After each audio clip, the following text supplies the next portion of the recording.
Hello Garama, you are first. Had a minor panic because I couldn't get any connection at all anywhere, but I'm hoping that we are now live and the sky is nice and beautifully blue,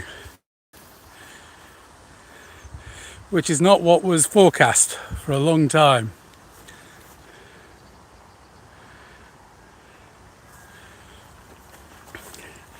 It was supposed to be raining very heavily at the moment, but I've managed to get outside and I'm going to have a wander around in the autumnal sunshine.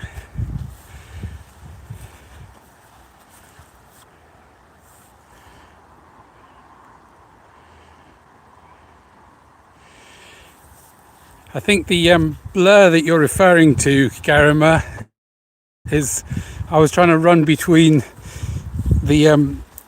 our connection to the internet and running out to 4G connection, because there's a little spot between where I would lose it all. But as you can see, it's quite nice today, and I've seen a few things. There's a common blue butterfly flying around, but it won't catch it on this.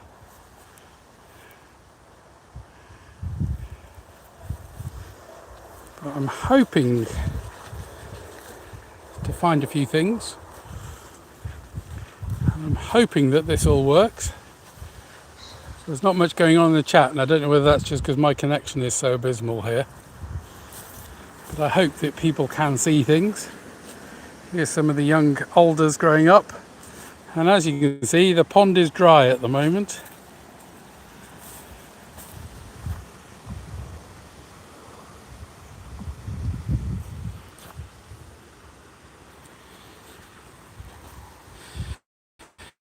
Oh, and there's a few people coming. I don't think I'll be able to talk and type, so I will try and notice who's around.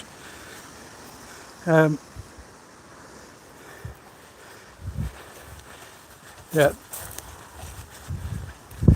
Just for you, Garama, we have, it's all virtually finished, but here's the nice water mint. I wish I had smelly vision to cover this, because it smells beautifully of mint down here. This was all these purpley pink flowers were covering all this area, but it's obviously finished now. And there's all these spike rushes. These are spike rushes. Yeah, it is wild mint. It's water mint. It's a special type of mint which is found in wet areas. Oh, and here, flowering, this is called crowfoot. I think because the leaves are supposed to look like crowfoot. This is usually under the water, that flower. And those very divided leaves are the underwater bit, and it has floating leaves as well. And this flower here is red shank. Yeah, the crowfoot does look like strawberry, but it's actually, rather than, I think strawberries are in the rose family, and this is a type of buttercup. So it's a white buttercup. Crowfoot are in the buttercup family. And this is red shank. Again, it likes it very damp and very wet.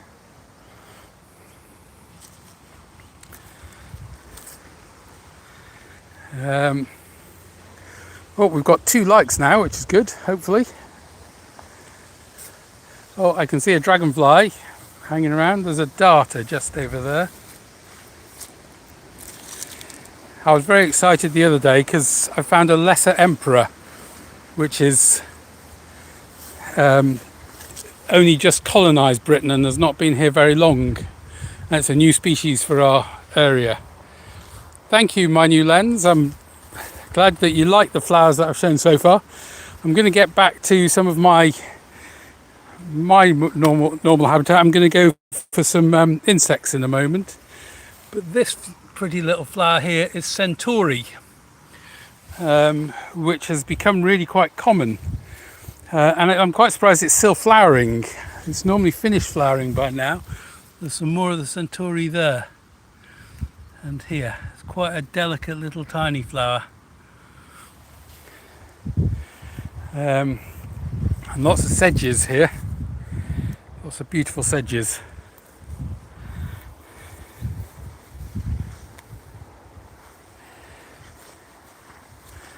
Sorry, I'm not very good at trying to talk and keep up with what's going on in the chat. But thank you everyone for chatting and for interacting. We're now going through an area where I planted these alder trees, mainly for a bird called the siskin, a nice little delicate little finch, which likes the seeds. Alders are the only British tree which has a British deciduous tree that has cones. So you might be able to see all the cones on there. Obviously lots of conifers have cones, but these are alder trees with cones. And on the alder tree, I noticed earlier on, I don't know whether this will come out very well, how well this will come out. But here, and Monty's just come to say hello. Hello, Monty. Hello. Say hello to everyone. Hello, Monty. Shut up. Hello. Oh, hello. He's coming to say hello to me. Oh, stop that. Sorry, he distracted me. I was trying to show people these little bug nymphs. They're little baby bugs from a bug called the parent bug. And I'm used to them being on birch, but I did discover that the second generation is often on alder trees. And they're called parent bugs because when they first lay their eggs, the female sits on top of all the eggs and guards them from predators. There's some more on here. They're everywhere when you start looking for them. See if I can get them to stay still. Can't focus it. It's not wanting to focus, but you'll have to trust me, there's lots and lots of the bugs. I think Monty's had enough and wants to know what I'm doing. He can't work it out. Everyone say hello to you, Monty. Hello. You coming down round here? This area around here, I mowed a bit of it a while ago because it was getting taken over by brambles, and there are various things coming up in it. So I probably will mow it again towards the end of the year because this is the area where some of the orchids came up in the spring. And currently there's this nice bristly ox tongue, which I think is a great name for a plant. I presume it's what an ox's tongue is like.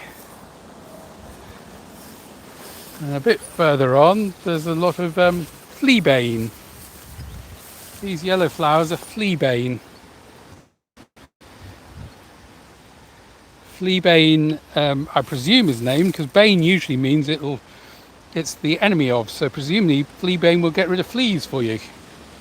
So if you don't want any fleas, just get some of this fleabane. Perhaps I need to feed it to Monty, although he never has any fleas normally.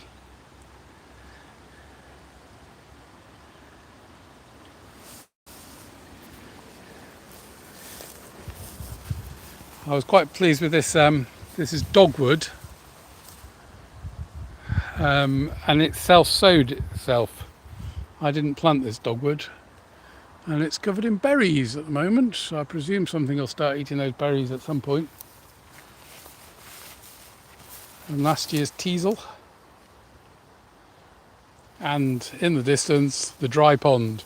Every time it rains at the moment there's a bit of water comes under the bait of it and then it dries out again, but I am hopeful that it will fill up again over winter. I'm hoping we get some more rain.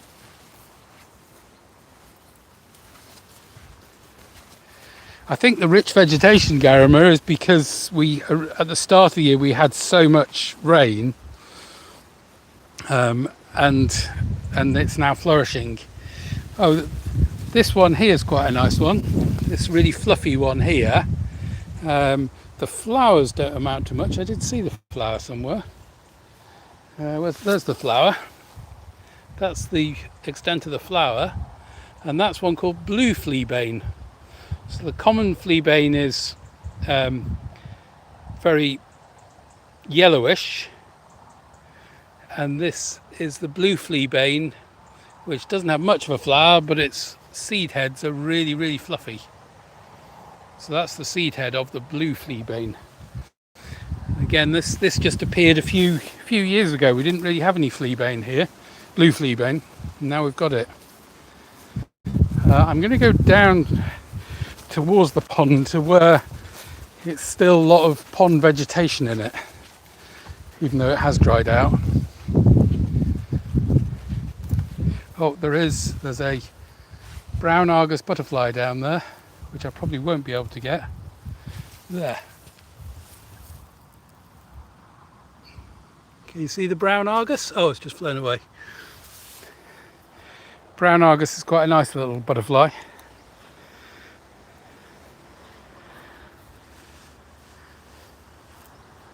Hope you caught the brown Argus.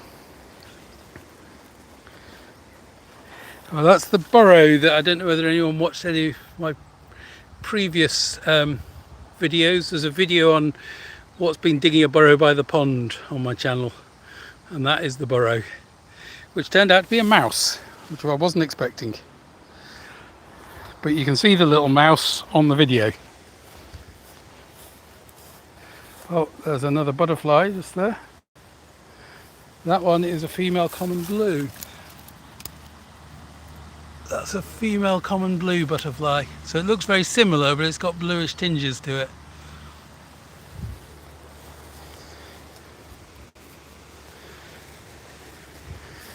And here is the area of the pond which still has a lot of vegetation.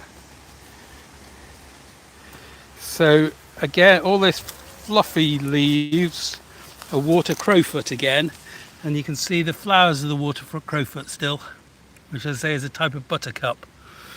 And then further around we've got all these slightly larger ones are pondweed, which is one of the few plants I know the Latin name of. It's Potamogetum. So that they should really be underwater, and those leaves float on the surface normally, but there's no water here at the moment, sadly. But it's supposed to rain for the rest of the week, so we might get water back again. And spike rushes.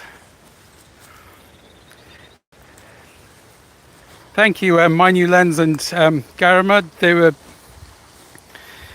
I hope you noticed the difference between the brown Argus butterfly and the female common blue. They're very similar butterflies, and we get both of them here. Oh, there's a bit more water mint. If you chew a mint at the moment, you'll get a feeling of what the smell's like just down here.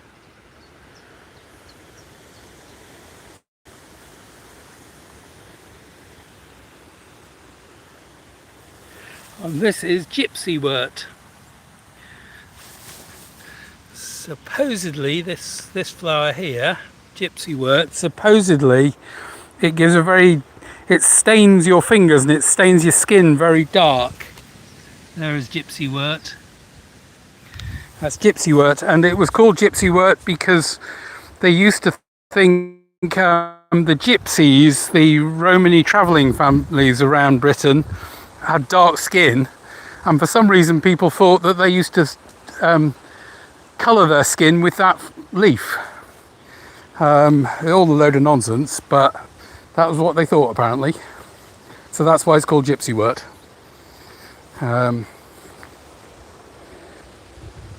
I can show you the this is the willow that, again, it featured in one of my shorts on buff-tip caterpillars. So you can see the buff-tip caterpillars have completely stripped bare this willow. And I don't know whether you can see, the willow should be nice and smooth like there. So that piece of bark is very smooth, but if you come down here, there's all these grooves, and that's where a type of damselfly has laid its eggs in it. It's called the willow emerald damselfly, and again it features in some of my shorts, the willow emerald damselfly. I'm trying desperately to plug my channel here. There's a nice little red shank again.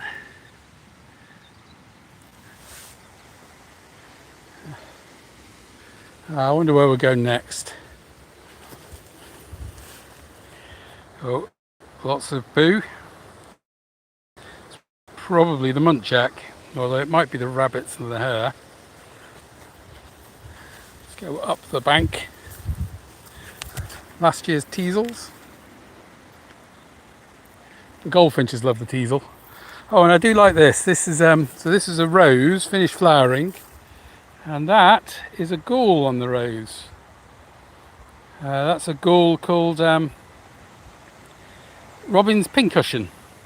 It's made by a little wasp. So the wasp lays its eggs in the rose, and it induces the rose to produce this strange growth, and then the larvae of the wasp live inside that gall. And it's protected from things, and it's got a free food supply. So that is the Robin's pincushion. Shouldn't really be on that rose, but it's been made by the wasp. The wasp has induced that little gall. There's another smaller gall just down there, and this is all on rose. I think it's probably dog rose. It might be field rose. I can't tell the difference when they're not in flower. Garima might be able to tell me because she's a botanist. But we've got some rose hips, so I could make rose hip tea, I suppose. Yes, Garima, they're galls from a little wasp. It's called Robin's pincushion, which supposedly is named after some fictional character from English folklore. I don't know why he had his pincushion on roses. This is the hedge that I planted around the orchard, and it's looking quite strong. I probably need to cut it back again soon. I'll need to trim this hedge. Oh, hello cockroach. Thank you for joining me. Got another oak with some galls on the underside of the leaf. So they're silk button galls. So they're produced by a different wasp from the one that produces the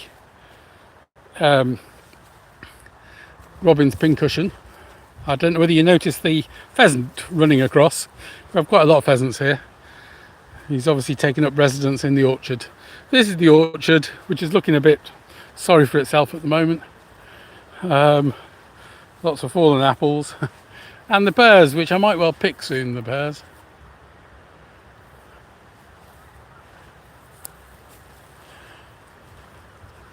Thank you, Cockroach, for the compliment on the plants. We've got a wonderful variety of plants here. I'm quite pleased with these as well. It probably won't come out so much on the video, but this is an anthill. It's formed by the yellow meadow ant, and we've got quite a lot of them here.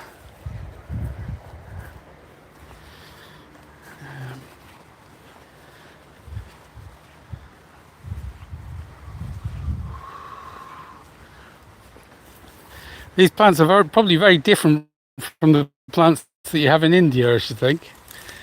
Oh, the haws are coming out. These are hawberries on our hawthorn. I'm hoping that the winter thrushes should be back at some point, and they might. Hopefully, they might feast on those berries, the hawberries. Oh, this is here's some Robin's pincushion from last year, so you can see the holes where the wasps have left and gone out. But that's what the Robin's pincushion looks at a year after its former fluffy glory. And lots of rose hips for me to make some tea.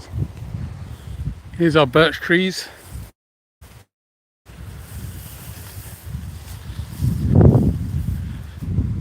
I'm just coming into the area where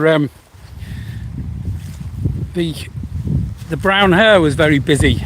This is where I've got some camera traps for the brown hare, and this was a little oak sapling until the brown hare completely destroyed it. Yes, Garen, the wild berries, which again there's some more here, they're on hawthorn. So they're called haws, H-A-W.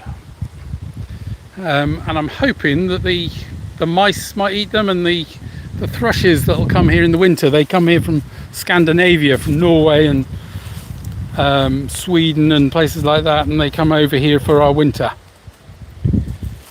And some of the leaves on these oaks are just absolutely covered in galls. The underside of these oak leaves, these gall wasps have had an amazing year this year, and it's just covered in them. There seems to be more gall than leaf.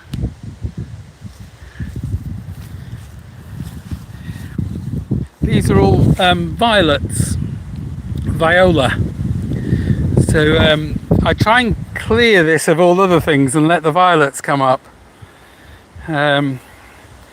And there's an unusual butterfly, a really nice big butterfly called the silver-washed fritillary, which I'm really hopeful might lay its eggs on these violets, because that's what I'm cultivating them for. See if we get any fritillary butterflies on them. So I do have to cut back some of the bramble that's up here.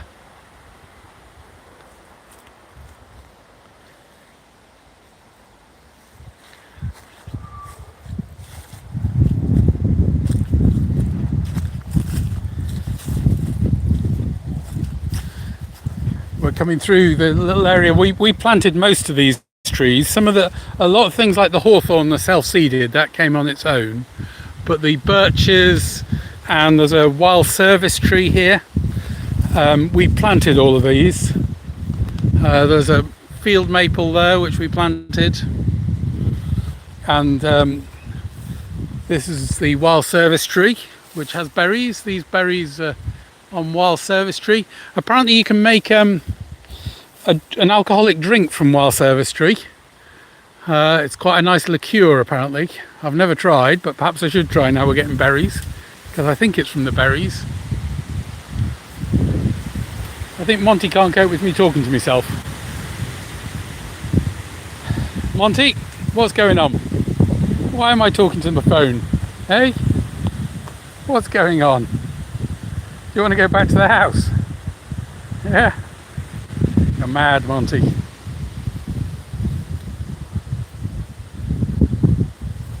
Oh, hello. There's a new person I don't recognise. Thank you for joining us. Broiduk.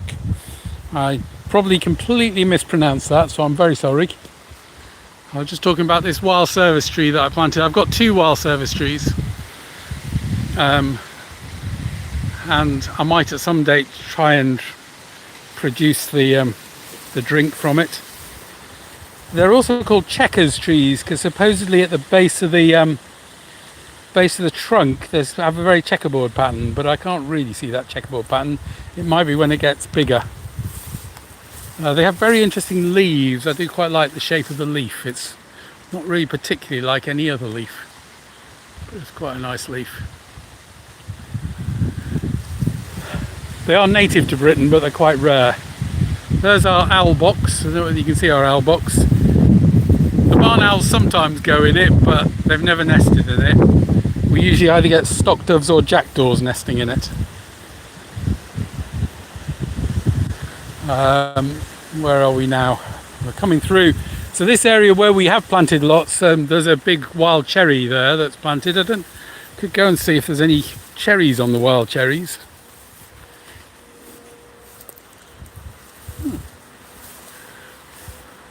Oh, the aphids have been active and curled up all the leaves. That's aphid activity that's caused that at the end of the cherry branches. So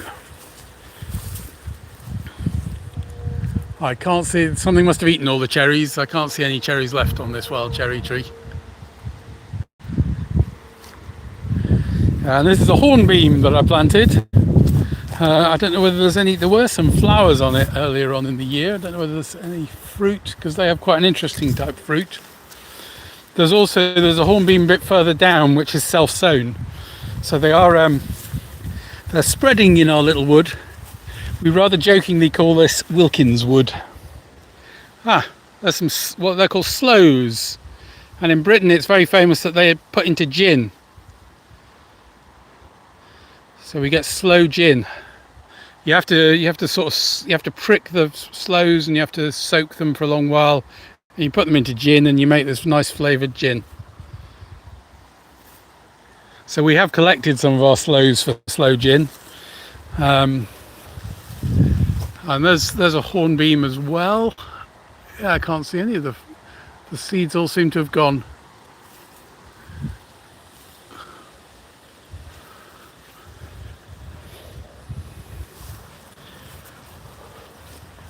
What else are we going to look at, Monty? Oh, just for Garama, there is the remains of a thistle flower. It's having one last attempt at flowering. The blueberries, Garama, are sloes, S-L-O-E, sloe. And they're on blackthorn bushes. This is a nice field maple. Oh, and that's a wayfaring tree, this one. There's another wayfaring tree a bit further along.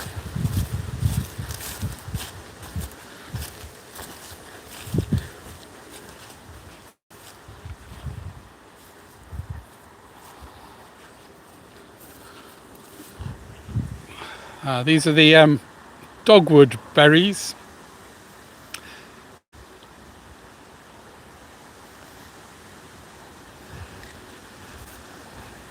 Hello cockroach, I'm going to try and visit more places as well. We're hoping to try and visit some more places. Something's been eating these haws. Don't know what's been eating the haws.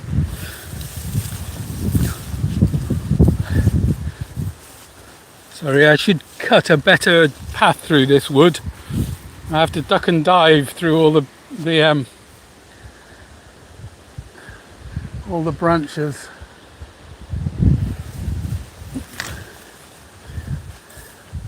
That's one of our fields, which Ebony the cow's not in that field at the moment. She's in the top field. Might go and say hello to her in a little while.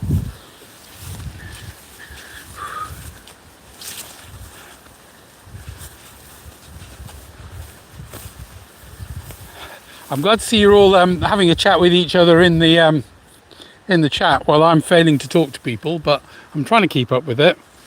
That's an interesting thing. That's called a knopper gall, that one. And that should really be, that would have started off as an acorn. Like that. But again, the gall wasp, which produces it, has distorted it all. And living inside there will be the gall wasp. It may well have finished and exited by now. But that is an acorn that's all been distorted. So here's some proper acorns from the oak, so it has got plenty of acorns. There's another knopper gall there. So again, that's a distorted oak. Oh, cockroach, no, we don't have many snakes here. I think on the whole it's too cold. I have found one grass snake here. But in Britain we only have 3 species of snake. We've got the adder, the grass snake and the smooth snake. Smooth snakes are not found anywhere near here, and adders, it's probably, there's too much farmland around here for adders, but we get the very, very occasional grass snake. So they're the only snakes that we have, really. We also, I'm a bit disappointed, we don't have many frogs or toads. We have plenty of newts, but no frogs or toads, which is rather sad. Oh, while we're talking about galls, there's a nice gall on the thistle. So that gall, I think that's made by a fly, that gall. So the fly will have laid its eggs in the stem of the thistle, and it all swells out and forms this tuberous growth, which the larvae of the fly live inside.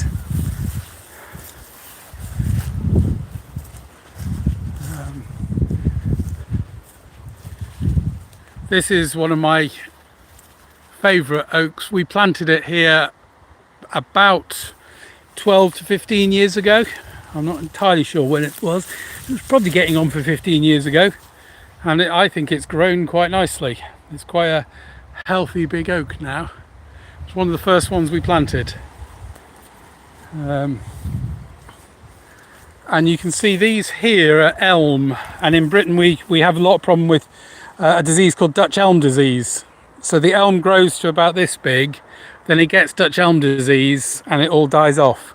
So unfortunately this one's dying, and this is as big as it gets. But it spreads by suckers. So this is another elm, which is a slightly younger elm, which is still growing.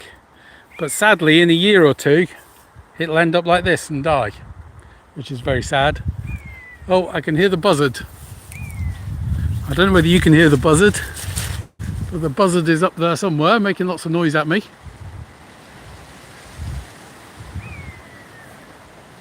Can you hear the buzzard?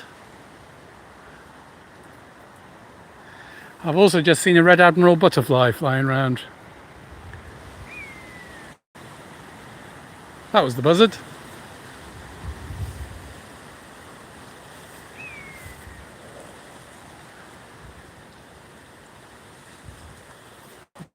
Don't know whether I've upset the buzzard.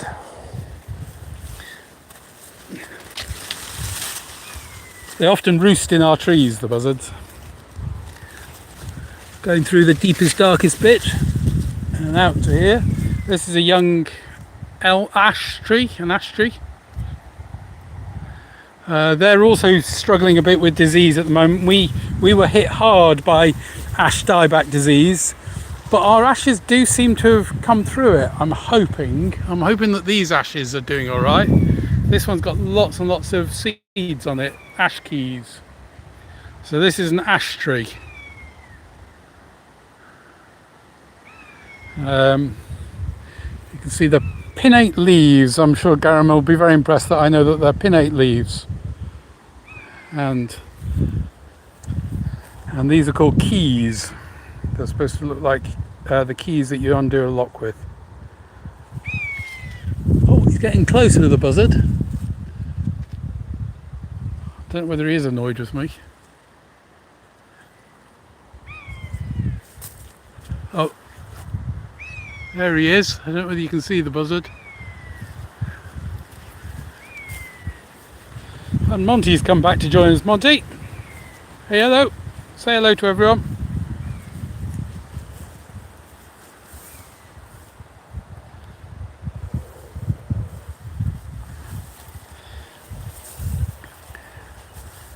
Thank you to everyone who has come along to the live. I hope it's okay. I'm just rambling all sorts of nonsense at the moment. This is hornbeam tree. I do quite like the leaves of hornbeam look very much like beech, but they're a bit rougher. Actually, there's a beech tree over in the corner, which I think the previous people who used to own this place planted. I think it's a southern beech from Australasia, rather than native to here.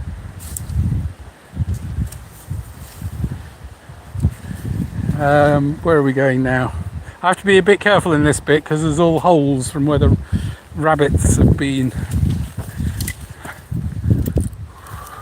Although I think the rabbits have been hit by viral diseases recently.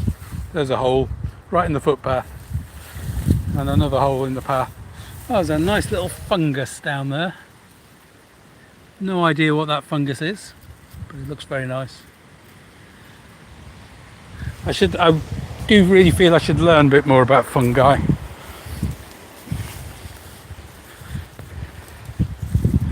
And then I can become a fun guy. This is spindle. This one. There's only one berry I can see. Nice pink berries that they have. It's usually got loads of berries, this plant, but it was this the spindle was really hit hard by aphids, so it died back quite a bit. So that might be why there's not many berries on it. There's occasional berry, there's a pink berry there. And spindle has very square-shaped stems. And apparently it was these square-shaped stems were used in the spinning industry in 18th century Britain. And used to make the things that you put your thread on when you're spinning away. There's some more galls. Oh, there's two different types of gall on this. I don't know whether you can see. So there's two different button galls on this leaf.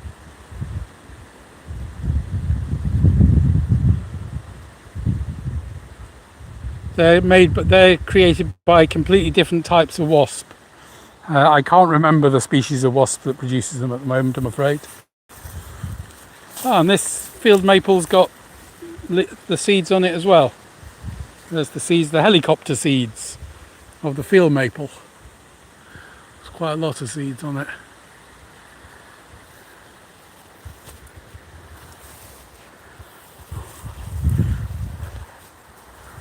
Where are you off to then, Monty? There's a patch through there which I presume must be quite a bit damper. Oh, if I can get through to it. Because this, rather than having grasses growing in it, it's full of sedges. These are all sedges. You can see some of this. I don't know whether you can see the sedge flowers there. Or well, they're probably seed heads by now. But this is where the sedges are. I don't know why this section has sedge, and there's obviously a path coming through here. I didn't create this path, something else has. I might set up the camera trap at some point and see if I can find out what makes this path. You can see there's a path coming clearly through here. Heads off in that direction. But yeah, I haven't made that path, I don't come through this bit. Was it you, Monty? You're looking very guilty there.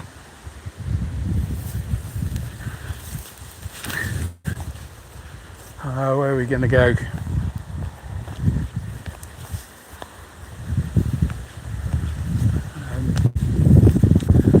Right, I might start thinking about ending fairly soon. So what I might well do is I'm going to go up through the fields and go and say hello to Ebony, who is our cow. Monty, if you go up that way, and I'll meet you up the top. Yeah, you go up that way, and I'm coming through here. Or do you want to come through here?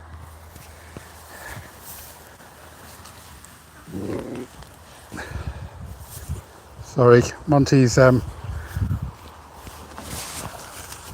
just gone over the gate, and I'm going to follow him over the gate.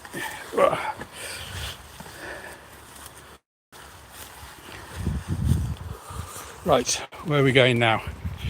This is our lowest field, which is much better drainage than the upper fields, so it tends to be drier and have a different set of plants.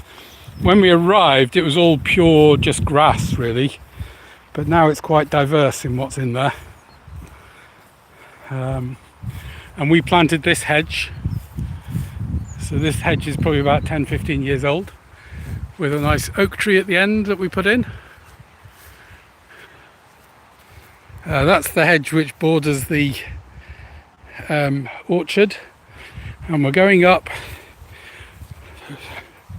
through the middle field. This is the middle field.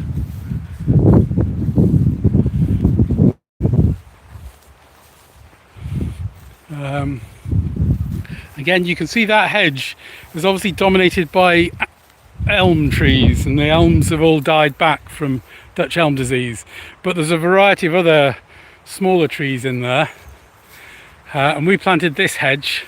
So that hedge is the original hedge, which I think must be several hundred years old, and this hedge is the hedge that we put in about 15 years ago. And we're going to come up here Just about to see the roof of the house, and we're going to come through here and see if Ebony's about. I'm hoping she is. I hope she hasn't escaped. Sorry, I've just got to climb over the gate because it's all tied up. And there's Ebony. I don't know whether you can see Ebony.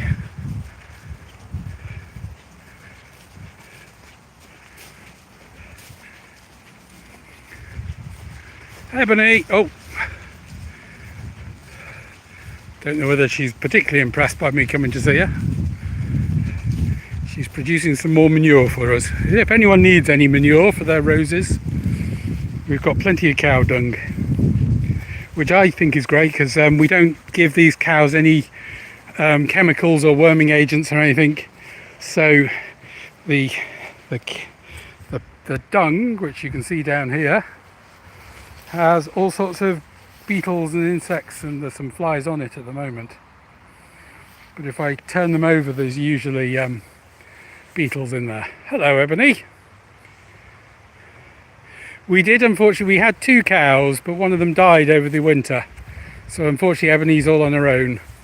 You might notice as well, she's got a limp because she's a breed called a short-legged Dexter. And Dexters are very small cows, but they're very fat and they've got short dumpy legs, so all that weight goes through their legs. There's a wood pigeon flying past. All that weight goes through the legs and they get arthritis, and she's got quite bad arthritis in her back leg, which you can probably see, but she seems quite healthy apart from that. Oh, Monty's been quite brave, aren't you, Monty? Coming in the field with... Monty doesn't usually like being in the same field as Ebony. So, Ebony, you need to be in this field for about another week, and then you're going in the meadow. She was a bit of a monkey today, Ebony, because I was in the place where I store her treats, and she heard me open the door. So she just mooed and mooed and mooed until I gave her some treats. So she's had some treats today, as Ebony.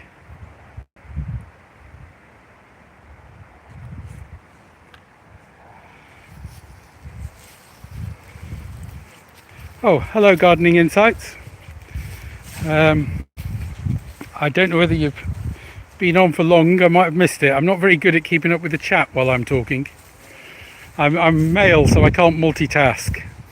I can only do one thing at the moment. But there's Ebony, who's our cow. And Ebony is a very important part of the management plan here, because I try and manage all this area for insects. And Ebony grazes it, and in her grazing you might be able to see it just means that we have so many different types of plants growing. When we first arrived here, it was all just pure grass. This one here is scentless mayweed. This is scentless mayweed, and there's no one called stinking mayweed, but this one has no smell. It's quite a nice daisy-like flower. And I don't know whether you can see up there, you can see them, but the house martins which nested there they've left for Africa now. So unfortunately we don't have any of the house martins anymore. They nested up there. They had quite a few youngsters, but they went about a week ago back off to Africa. They fly quite a long way back off to Africa, and hopefully they'll be back again in the spring and have some more families up there. We have a reasonable sized colony of house martins. I'm trying to find, there's a patch of, it's by Ebony. Are you guarding it, Ebony? Ebony is guarding the patch of fleabane. I don't know, she doesn't seem to like the fleabane. She never eats the fleabane. I presume it doesn't taste very nice. But it grows reasonably well. It usually grows in the wetter patches. I don't know whether she should eat it to keep the fleas away from her. But I don't know if Ebony's got fleas. Have you got fleas, Ebony? Or is that rude to ask? Gardening Insight says hello, Ebony. Oh, that made you turn around and have a look again. I think this is quite a majestic oak. This is one of my favourite oaks in this field. It's quite a beautiful oak. It's got quite a few acorns on it.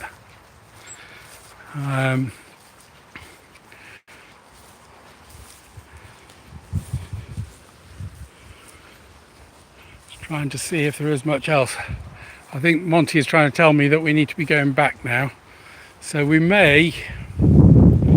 Thank you everyone for attending. I hope it's not been too weird. I hope you've enjoyed it. It's been a complete ramble. Oh, I quite like this. Just to end, this is a dock plant. I think it's a broadleaf dock, but it's in seed and there's all these seeds here. We've got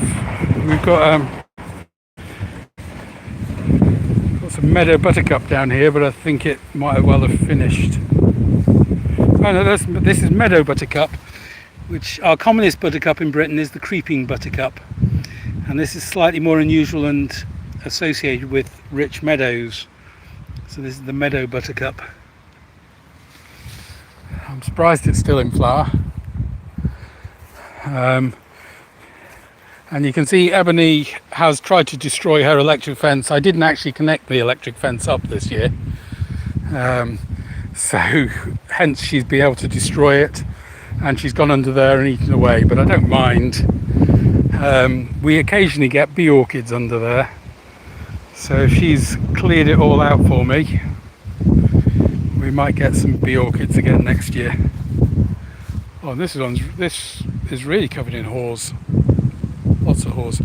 Yes, Karen May, it was ranunculus. I can't remember what type of ranunculus. I just know it as the meadow buttercup.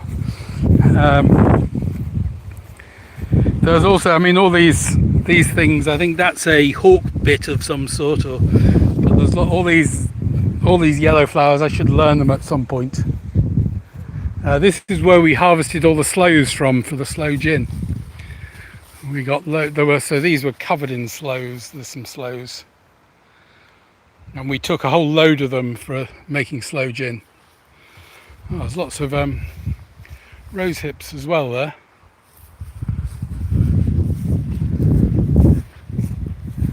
And you can see where all the elm trees have all died.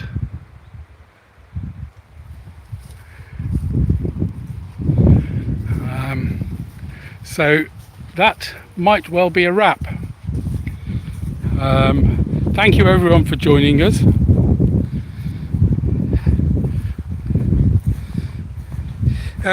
Cockroach, we don't make wine from it, we make a gin from it.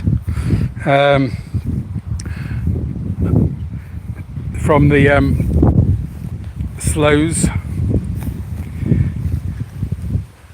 Everything comes back down to alcohol. I think here's the gate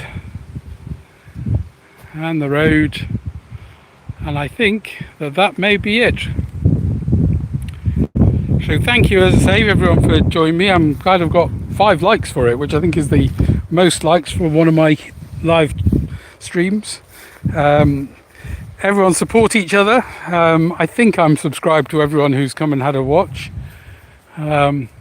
If not, put in the comments that I'm not subscribed to you, and I will rectify that situation. Just a last look at the acorns. Gin, it begins with a G, not a J.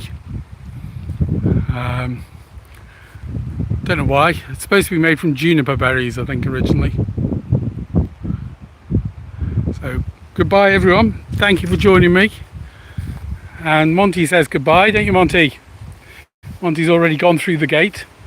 He crawls underneath the gate. He never waits for me. Okay, so I will leave you with Monty. Monty, say goodbye to everyone. Bye.